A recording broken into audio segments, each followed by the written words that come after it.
Барлықтарыңызға қайырлы күн достар, менің арнама қош келдіңіздер. Арнаға тіркеліп, видеоға лайк басуды ұмытпаңыздар. Лавр жапырағы не істейді? Сіздерге осы жөнінде ақпараттармен бөлісетін боламын. Ендеше видеоны соңына дейін қараңыздар. Лавр жапырағының емдік қасиеттері.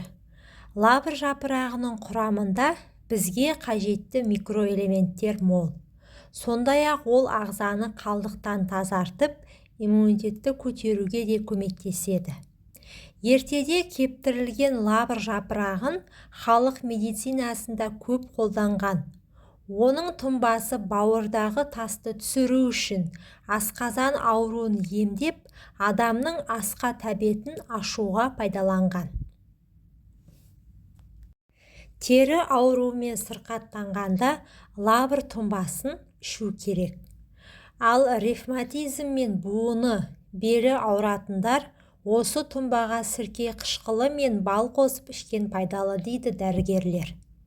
Айта кетейік, лавр жапырағы субтропикалық климатта күн сәулесінен энергия алып өскендіктен адам ағзасына берер пайдасы көп.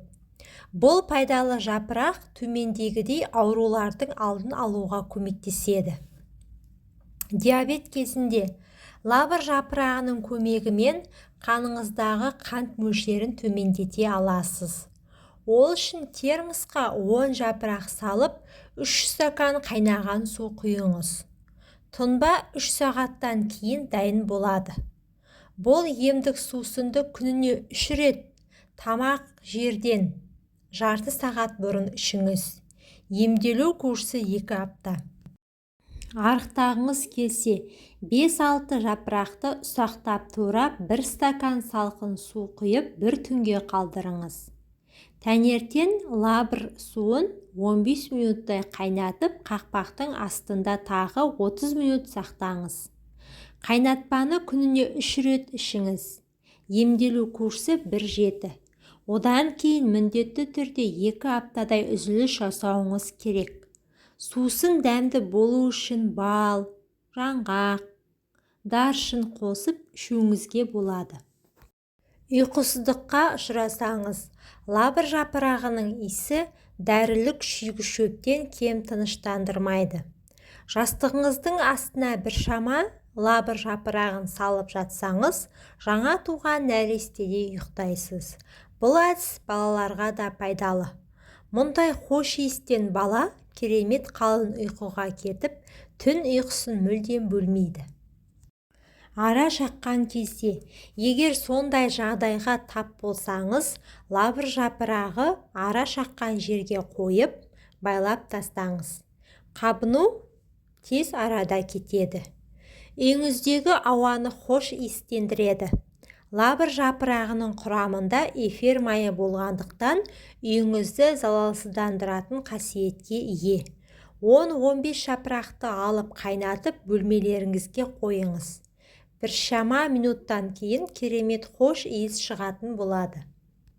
Лавр ағашы оңтүстік Азияда, Жапонияда табиғи өседі. Ал Қара теңіз маңындағы елдер оны қолдан өсіріп, бау-бақша өнімі ретінде пайдаланады. Лавр ағашының жапырағы қарағай мен шырша сияқты мәңгі жасыл. Биіктігі 25-30 метрге дейін жетеді.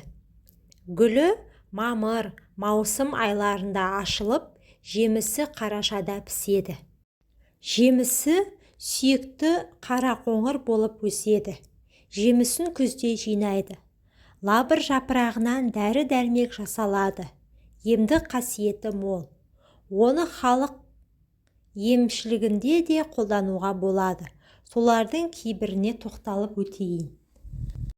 Суық тиіп, қатты жөтел қысқанда, лавр жапырағының 2 данасын алып, 1 стакан суға салып, үстінен 1 ас қасық ас содасын салып 15 минут қайнатады. Қайнаған соң 1 ас қасық бал қосып жылылай ішеді. Ішер кезде лавр жапырағын алып тастайды. Міндетті түрде жылыдай ішу керек. Бұдан жөтел тоқтап, қақырық шыға бастайды. Көз бұлшықтанып түйіліп ауырғанда 4 дана жапырақты ұнтақтап, жарты стакан қайнап тұрған суға салып бұқтырады. Осы сумен жылыдай көзді жуады, бірақ ішуге болмайды. Құлақ ауырып, ішінен ірін су аққанда лабыр жапырағын ұнтақтап, қайнап тұрған 1 стакан суға 1 ас қасықпен салып, 2 сағаттай бұқтырады. Осымен құлақты жуып, ішіне аздап тамызады. Сусамыр ауруына 10 тал жапырақты ұнтақтап, 3 стакан қайнап тұрған суға 3 сағат бұқтырады. Осыдан кейін 3 рет әр жолы 3 ас қасықтан ішеді. Буын сал дірілдеп ауырғанда 30 грамм лабыр жапырағын ұнтақтап, оған 200 грамм тазартылмаған күнбағыс майын құйып 10 күн тұндырады. Осыны сығып, басқа ыдысқа құйып алады да ауырған жерді сылап орайды. Адам ағзасынан артық тұзды шығару үшін лабыр жапырағының 5 талын алып, жарты литр суда 10 минут ақырын қайнатады. Жылыдай сызылған осы суға 1 ас қасық бал, кішігірім 1 лимон шырынын қосып ішеді. Назарларыңызға рахмет. Менің каналыма тіркеліп, видеоға лайк басуды ұмытпаңыздар, пайдаларыңызға жарасын.